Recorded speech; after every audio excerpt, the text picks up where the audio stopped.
नमस्कार, बड़ी बहस में आपका स्वागत है। मैं हूं आपके साथ पराग गुप्ता। मध्य प्रदेश में सरकारी डॉक्टर और प्रशासनिक अधिकारियों के बीच हमेशा से ही तनातनी रही है। ये तनातनी एक बार फिर से देखने को मिली और इस बार तो डॉक्टर्स ने एक वरिष्ठ आईएएस अधिकारी को मनोवैज्ञानिक काउंसलिंग कराने तक की सलाह दे डाली। दरअसल सागर मेडिकल कॉलेज के चिकित्सा शिक्षा संघ के अध्यक्ष डॉक्टर सर्वेश जैन और डॉक्टर शैलेंद्र पटेल का एक पत्र सोशल मीडिया पर खूब वायरल हो रहा है। इस पत्र में लिखा गया है कि सतपुड़ा और वल्लभ भवन के अफसर अपनी पत्नियों से लड़कर आते हैं, जिससे उन्हें कब्जियत हो जाती है। उसकी वजह से वो दिन भर अतार्किक निर्णय लेते हैं। डॉक्टर सर्वेश जैन और डॉक्टर शैलेंद्र पटेल ने आगे पत्र में लिखा है कि कब्ज होने के बाद ऐसा ही एक निर्णय तत्कालीन एडिशनल चीफ सेक्रेटरी द्वारा लिया गया था, जिसमें चिकित्सा शिक्षा विभाग को 7वां वेतनमान 2018 से दिया गया था, जबकि मध्य प्रदेश शासन के अन्य विभागों को जनवरी 2016 से दिया गया है। ये जानकारी मिलने पर चिकित्सा शिक्षक जब मिलने गए तो पूर्ववर्ती एसीएस ने कहा कि डॉक्टर साहब सस्पेंड नहीं करूंगा, सीधा मेडिकल रजिस्ट्रेशन कैंसिल करूंगा, प्रैक्टिस करने लायक नहीं छोड़ूंगा। डॉक्टर शैलेंद्र पटेल और सर्वेश जैन ने पत्र में आगे लिखा है कि शासन से निवेदन किया जाए कि ऐसे अफसरों की मनोवैज्ञानिक काउंसलिंग करवाएं और जब तक व्यवस्था नहीं होती है तब तक सभी चिकित्सक शिक्षक उनकी ईमेल और व्हाट्सएप पर मोटिवेशन वीडियो भेजें। साथ ही ऑफिस के पते पर कब्ज का दवाई क्रेमिफिन प्लस भेजें। वहीं इस पत्र को लेकर चिकित्सा शिक्षा मंत्री से जब सवाल किया गया तो उन्होंने कहा कि अनुशासनहीनता बर्दाश्त नहीं की जाएगी, कार्रवाई की जाएगी।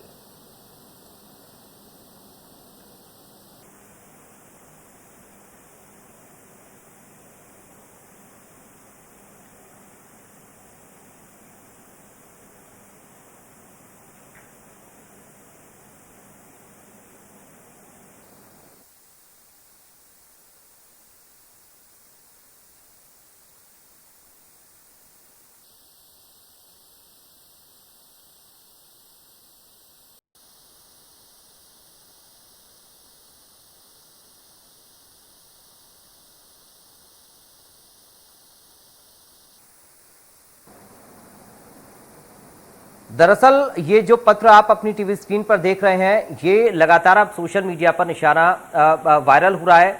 डॉक्टर्स ने प्रशासनिक अधिकारियों पर निशाना साधा है और मेडिकल एसोसिएशन को जो चिट्ठी लिखी है वो लगातार अब वायरल हो रही है। चिकित्सा शिक्षक संघ की लिखी गई ये चिट्ठी लगातार अब वायरल हो रही है और चिकित्सा शिक्षा मंत्री इस मामले पर ये कह रहे हैं कि जो अनुशासनहीनता है उसको कतई बर्दाश्त नहीं किया जाएगा, बल्कि कार्रवाई ज़रूर होगी और ऐसे मामलों पर एक्शन भी होगा। डॉक्टर्स ने प्रशासनिक अधिकारी पर यह निशाना साधा और इस चिट्ठी में तमाम सारी बातों का जिक्र किया है। मेडिकल एसोसिएशन को ये चिट्ठी डॉक्टर्स ने लिखी है। चिकित्सक शिक्षक संघ की ये चिट्ठी लिखी हुई जो लगातार अब वायरल भी हो रही है।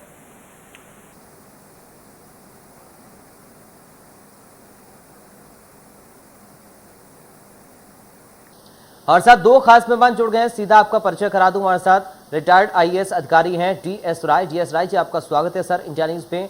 और साथ डॉक्टर भुवनेश्वर गर्ग भी मौजूद हैं इस वक्त। डॉक्टर भुवनेश्वर गर्ग जी, आपका स्वागत है इंडिया न्यूज में। डॉक्टर भुवनेश्वर जी, आप ही से सबसे पहले मैं इस पूरे मामले को समझना चाहूंगा कि इस चिट्ठी में जो जिक्र किया गया है आखिर क्या उसका मतलब है? कर रहे हैं वो मेरे संज्ञान में नहीं है। अभी मैं जितना आपको सुन पा रहा था उससे मुझे ऐसा लगता है कि ये प्रशासनिक अधिकारियों और फील्ड में मौजूद डॉक्टरों के बीच में किसी बात की टसल को लेकर कोई पत्र व्यवहार हुआ है।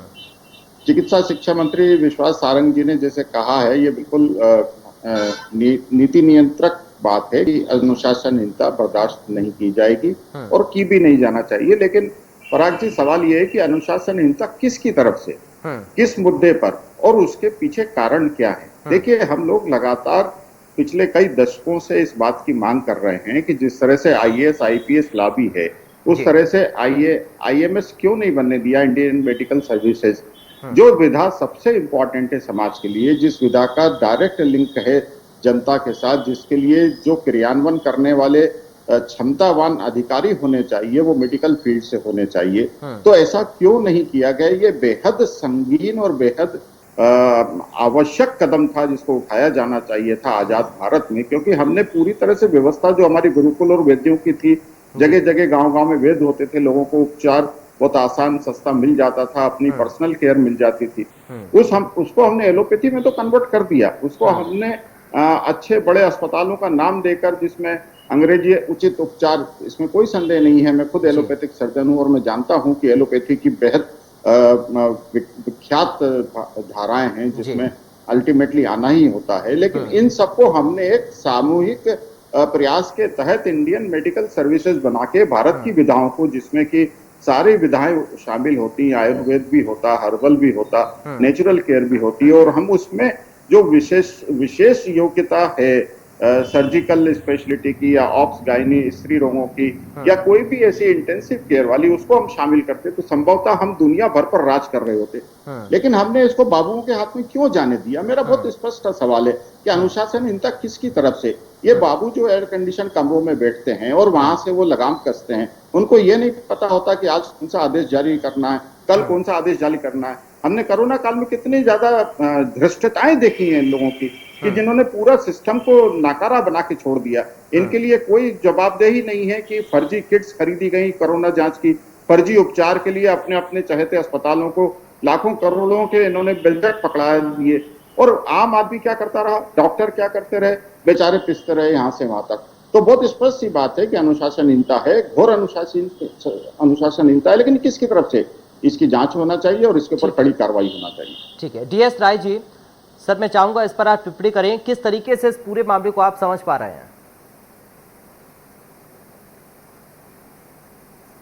देखिए, मुद्दे 2-3-4 आपस में मिक्स हो गए हैं। पूरी ब्यूरोक्रेसी को बाबू नाम से संबोधित करना, ये पत्रकारों को तो शोभा देता है, परंतु एक पढ़े लिखे वर्ग जिसे हम डॉक्टर साहब, आदरणीय डॉक्टर साहब कहते हैं, उनको ये कहना शोभा देता नहीं। जो यदि ये बाबू बनना इतना आसान होता तो आज तो हर जिले में और हर गली में ऐसे बाबू घूमते होते IAS IPS। राय साहब, आपकी आवाज में थोड़ी दिक्कत है, मैं माफी चाहूंगा आपसे, मैं आपके पास लौटूंगा एक बार फिर से।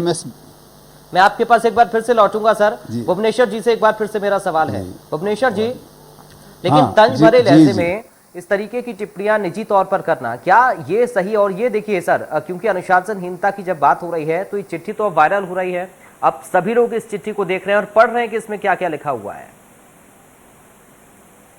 बिल्कुल पराग जी, मैंने पहले ही कहा आपसे कि चिट्ठी में क्या लिखा है और क्यों लिखा गया है, उसकी पृष्ठभूमि में जाना होगा।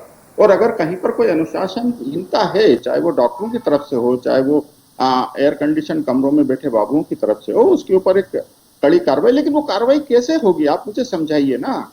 आपने इंडियन मेडिकल सर्विसेज क्यों नहीं बनाया है? अगर आपके सिस्टम में, आपके अधिकारियों में पढ़े लिखे सक्षम डॉक्टर बैठे होते तो मैं नहीं समझता ये संवादहीनता कहीं से कहीं तक खड़ी होती। आज हम सब जगह देखते हैं कि पहले जब हम लोग मेडिकल कॉलेजेस में थे, तब वहां पर जब चीफ मिनिस्टर श्री दिग्विजय सिंह जी भी आते थे तो वो हमारे डीन के सामने हाथ जोड़ के खड़े रहते थे। आज हम क्या देख रहे हैं कि वो कलेक्टर से घटता हुआ SDM तक आ गया। हमने कितनी बार टीवी पर देखा है, आपने भी देखा होगा कि एक अदना सी SDM सरकारी अस्पताल में बैठे डॉक्टर को, जो दिन रात एक कर रहा, उसको कहती है इस कुर्सी से खड़ा हो जा, मैं बैठूंगी इस कुर्सी पर। ये कितनी बड़ी भ्रष्टता है, इसको नहीं नकारा जा सकता। क्या कार्रवाई हुई है उस SDM के खिलाफ? आज तक कोई कार्रवाई नहीं हुई। ये निरंकुश प्रशासन जो है, ये व्यवस्थाओं को चौपट करने, व्यवस्थाओं में घुन लगाने, और उसमें बहुत सीधी सी बात मैं करता हूं कि बजट को चौपट करने में सबसे बड़ा माहिर वर्ग है ये। इसके ऊपर सब कार्रवाई तभी हो सकती है कि जबकि कोई व्यवस्था कारगर बने। मैं बहुत स्पष्ट बात कर रहा हूँ, ये व्यवस्था जो इंडियन मेडिकल सर्विसेज के तौर पर बनना चाहिए, वो क्यों नहीं बनी है अभी तक? जनता को ये सवाल अब पूछना चाहिए, बजाय डॉक्टरों को किसी भी तरह की वो करने के। हमारे देश में डॉक्टर अभी भी बहुत कम है, और उसके ऊपर से हमने जिस तरह की व्यवस्थाएं खड़ी कर दी हैं, निजी क्षेत्रों की, व्यापम की, डीमेट की, सब चीजों की, मेरा मानना है कि अभी तो जनता के लिए असली संकट सामने आने वाले हैं। हमें बहुत ताकत से इसके ऊपर इंडियन मेडिकल सर्विसेज बना के उसको कारगर बनाने की व्यवस्थाएं बनानी होंगी, और सारी विधाओं को उसमें सम्मिलित करना होगा, तभी जाके इसका निदान निकलेगा। ठीक है, DS राय जी, आपको मेरी आवाज मिल रही है सर? हाँ, आपकी आवाज आ रही जी। DS राय साहब, आपकी आवाज आ रही? जी जी जी, मैं चाहूंगा सर इस पूरे मामले को आप किस तरीके से समझ पा रहे हैं, और अगर आपने डॉक्टर भुवनेश्वर गर्ग जी को भी सुना हो तो उस पर भी आप टिप्पणी करें।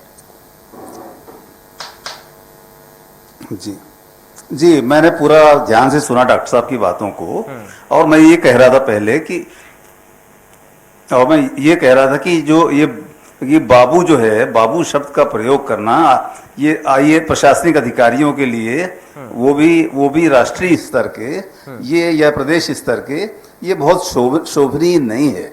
ये तो पत्रकार लोग और नेता लोग बोलते हैं। अपन पढ़े लिखे लोग जो स्वयं शासन का अंग है, उनको ऐसा बोलना उचित नहीं है। क्योंकि वो जो बाबू बनने के लिए जो पर मेहनत करना पड़ता है, परीक्षाएं पास करना पड़ता है, वो सबके बस की होती तो आज हिंदुस्तान में हर घर में एक आईएएस होता। खैर, उसको छोड़िए। इंडियन मेडिकल एसोसिएशन का बनना क्यों नहीं बना, इसके इतिहास का तो मुझे मालूम नहीं है, परंतु ये बात मुझे समझ में आती है कि जैसे इंडियन इंजीनियरिंग सर्विस है, इंडियन ऑर्डिनेंस सर्विस है, इंडियन पोस्टल सर्विस है, वैसा इंडियन मेडिकल सर्विस भी बनना चाहिए। परंतु आपको ये जो वेतनमान देने का प्रश्न है, जिसको लेके ये झगड़ा पैदा हुआ, ये वेतनमान देना केवल अपर मुख्य सचिव का या उसका काम नहीं है। ये इसके लिए बाकायदा वित्त डिपार्टमेंट से अनुमति ली जाती है, उनकी राय ली जाती है, उसके बाद मामला कैबिनेट में जाता है। और इसको यदि मान लिया जाए मेडिकल टीचर्स को कुछ दिक्कत है भी, तो इसके लिए एक बाकायदा एक कमेटी बनी हुई है जो वेतनमानों की असंगति दूर करती है। वो रिटायर्ड चीफ सेक्रेटरी लेवल के अध्यक्षता में बनी हुई है। उसके सामने उनके यहाँ सामने सुनवाई होती है और ये सामान्य प्रशासन विभाग के अंतर्गत और वित्त विभाग के अंतर्गत काम करती है। तो इसको वहां उठाया जाना चाहिए था। आप कोर्ट में चैलेंज भी कर सकते थे, परंतु ये मान के कि केवल मोहम्मद सुलेमान ने या किसी एसीएस ने, हाँ, उनकी एक गलती जरूर मेरे समझ में आती है। जैसा कि कहा गया डॉक्टर साहब के पत्र में, सर्वेश जैन के पत्र में, कि तुम गनीमत मानो कि मैं सस्पेंड नहीं कर रहा हूँ, परंतु मैं तुम्हें मेडिकल रजिस्ट्रेशन कैंसिल करा के प्रैक्टिस करने लायक नहीं छोड़ूंगा। यदि ऐसा कहा गया तो ये निश्चय ही अनुचित है। और दो या कोई एसडीएम ने भी ऐसा कहा, डॉक्टर साहब कोई खड़े हो जाओ, ये भी गलत है। परंतु ऐसे उदाहरण कितने हैं? आप देखिए, ये ऐसे उदाहरण उंगलियों पे भी गिने जाने लायक नहीं है। अधिकांश अधिकारी हर डॉक्टर का, चाहे वो गवर्नमेंट के हों चाहे वो प्राइवेट हो, उनका सम्मान करते हैं। और कई हमारे तो मुख्यमंत्री कमलनाथ या कई बार शिवराज सिंह खुद इलाज कराने हमीदिया में जाते हैं और उनके दुर्व्यवहार की शिकायत तो कभी नहीं आती। तो ये रवैये को लेकर दरअसल राय साहब ये सवाल है डॉक्टर साहब का कि रवैया अच्छा होना चाहिए, रवैया एक सौम्य तरीके का होना चाहिए।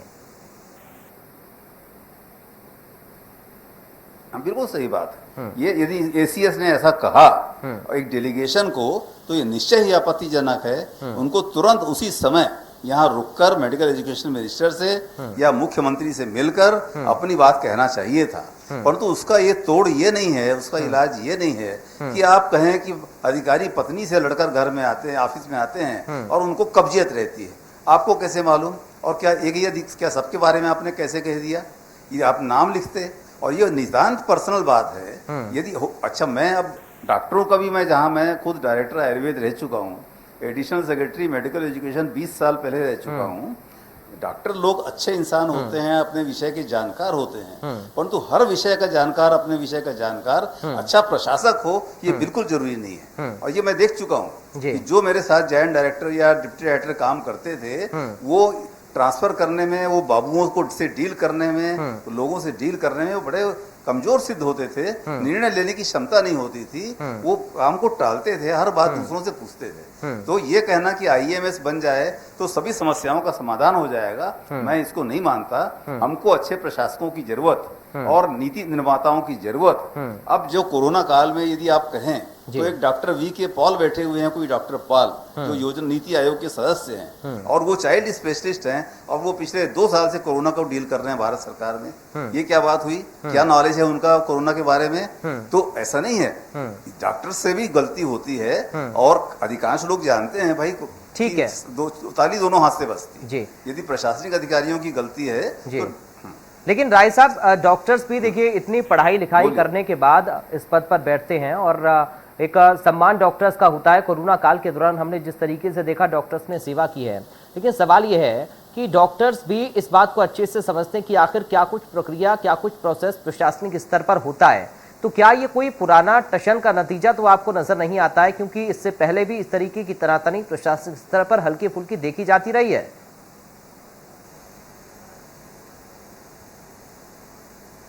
देखिए, कुछ कलेक्टर, कुछ एसडीएम या कुछ वरिष्ठ अधिकारी हो सकता है कि अभद्र भाषा का प्रयोग करें, परंतु मैंने ये कहा ये ऐसे लोग 10% ही होंगे, 90% नहीं है। और 10% के लिए पूरे 90% ब्यूरोक्रेसी को जिम्मेदार ठहराना ये कहाँ तक न्याय संगत है बताइए। है इस और दूसरा कि डॉक्टर्स ने भी जो है अपने तरीके से पूरा काम किया, और ये जो दवाइयों की सप्लाई करना, पूरा इसके लॉजिस्टिक बनाना, ये सब काम नेशनल लेवल पे। राय साहब देखिए, सवाल वही एक बार फिर से खड़ा हो रहा है आपकी बातों से ही।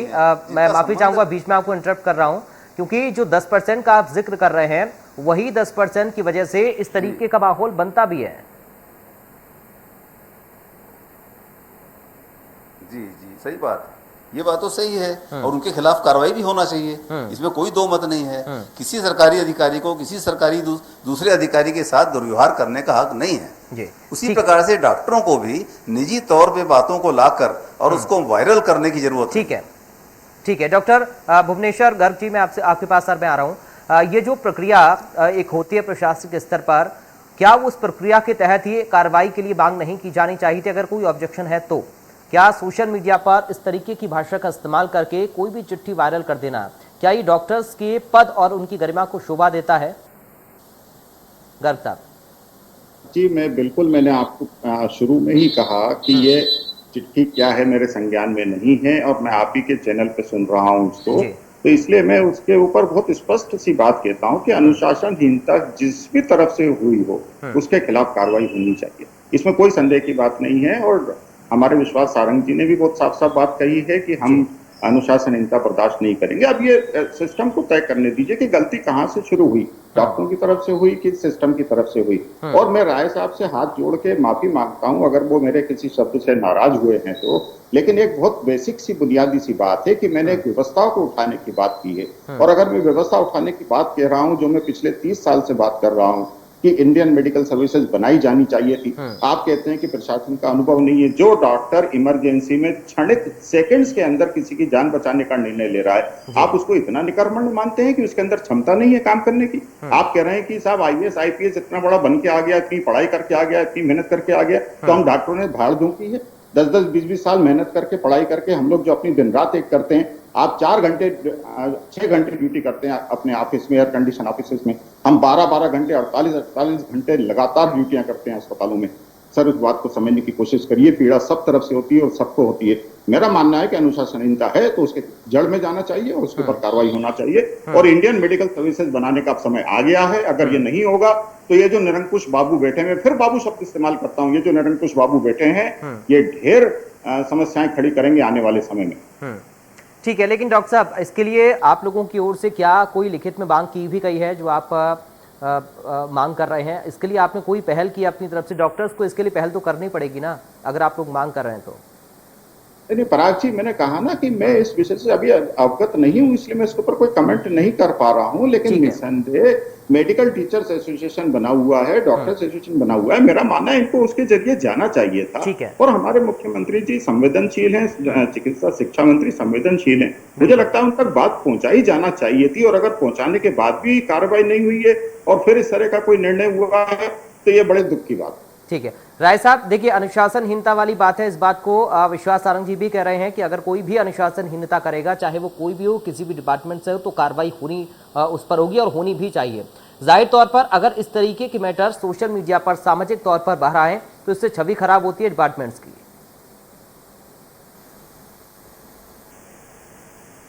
जी होती है, इसमें कोई शक नहीं, और इसके लिए एक उच्च स्तरीय जांच भी होना चाहिए इस मामले की, क्योंकि आप देख रहे हैं क्योंकि सागर का ही पूरा मामला अभी सागर का ही बेस्ड है, ऐसा इसका रिएक्शन अन्य मेडिकल कॉलेज से अभी कुछ देखने में आया नहीं, न मुझे बताया गया। तो इसलिए इसकी एक जांच होना चाहिए कि भाई ACS ने ऐसा कहा क्या, किन परिस्थितियों में कहा। दूसरा एक वेतन विसंगति आयोग होता है, मैंने बताया था आपको, उसके सामने ये मामला जाना चाहिए कि दूसरों को आपने 2016 से दिया तो हमको 2017 से क्यों दिया। कुछ जैसे कि IAS में कुछ लोग निकम्मे होते हैं, वैसे डॉक्टरों में भी कुछ लोग बहुत अच्छे प्रशासक होते हैं। मुझे अच्छे से याद है कि डॉक्टर RN नांगू, TP शर्मा ऐसे जैसे बड़े पुराने डायरेक्टर होते थे, उसमें कमिश्नर नहीं होते थे, वो डायरेक्टर ही स्टेट को चलाते थे और बड़े अच्छे से चलाते थे। परंतु इसका मतलब ये नहीं है कि सब आईएएस अधिकारी 4 घंटे काम करते हैं। मैं आपकी जानकारी के लिए बता दूं कि मुख्यमंत्री का या किसी मंत्री का फोन सुबह 7 बजे से लेकर रात को 11 बजे तक आ सकता है, और कई बार वल्लभ भवन में बैठकर रात को भी आदेश जारी होते हैं। मैंने खुद होली के दिन और दिवाली के दिन काम किया है जरूरत पड़ने पर। तो खैर उस पर अपन ना जाएं कि कौन कितना पढ़ा लिखा है और कितना काम करता है। एक बात ये और बताना चाहता हूँ, जैसे सिविल सर्जन, आपने देखा है सिविल सर्जन बनने में लोग कितना घबराते हैं, सब मना कर देते हैं। सीएमएचओ बनने में लोग कितना घबराते हैं, क्यों? क्योंकि वो समस्याओं का पिटारा है, प्रशासन स्वयं समस्याओं का पिटारा है।